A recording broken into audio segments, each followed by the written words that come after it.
You've made it to the final Zap in the drip campaign. Give yourself a pat in the back. We're almost there. This one is going to be easy.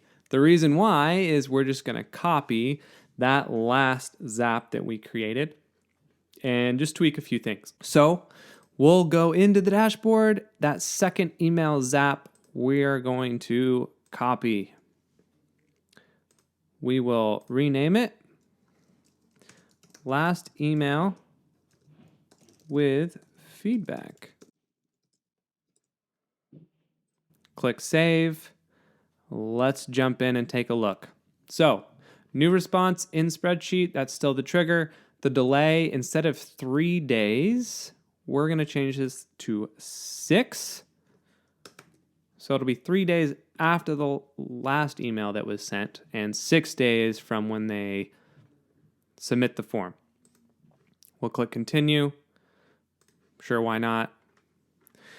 All right, we're still going to look up the spreadsheet row to see if they've opted out. We're only going to continue if they have not opted out, and then we're going to send an email. This email we're going to change just a little bit.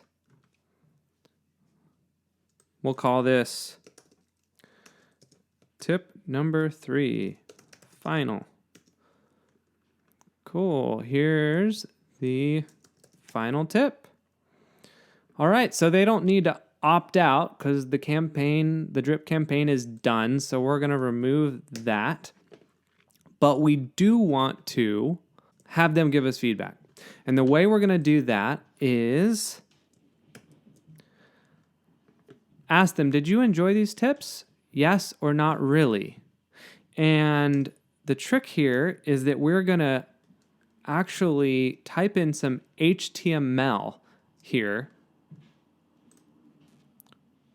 Boop, to make these links. So real quick, we'll just type into some HTML.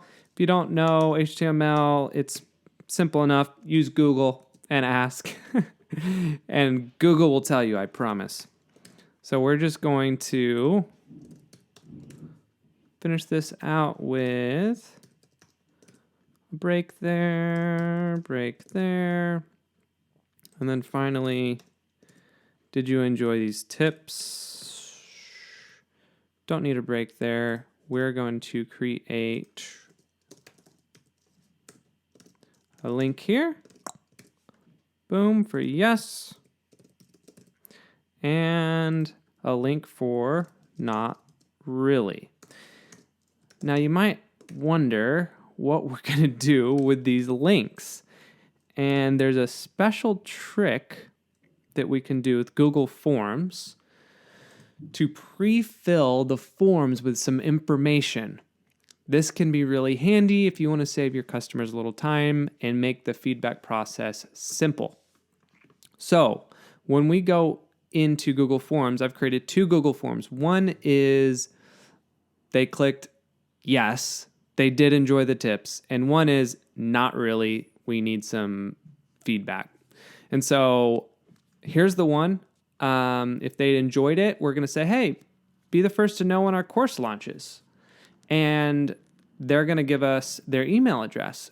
And then if they said no, they didn't enjoy the tips, we're going to say, hey, we're sorry to hear these tips weren't helpful. Would you mind giving us some feedback, and ask them, how could we improve?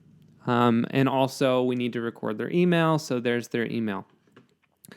Now, I don't want them to have to enter in their email. I just want them to be redirected to the screen and just hit submit. Make it really simple.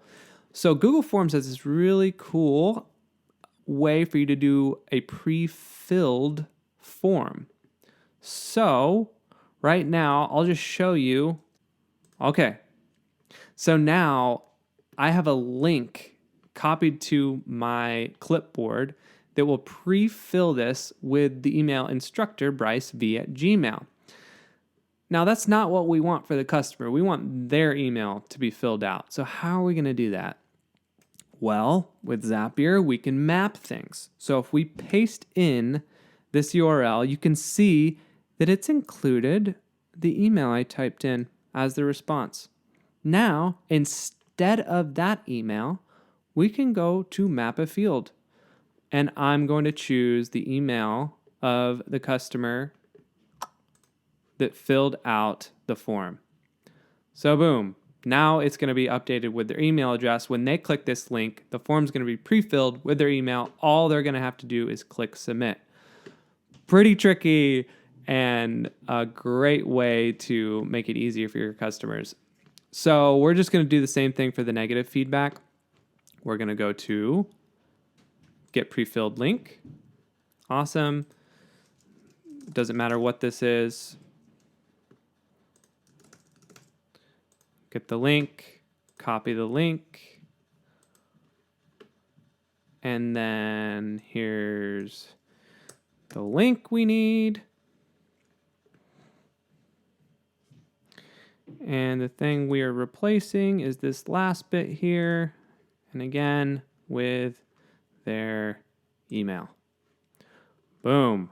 Continue. All right, so now that we have the links for the feedback included in the email, we have that ready to go.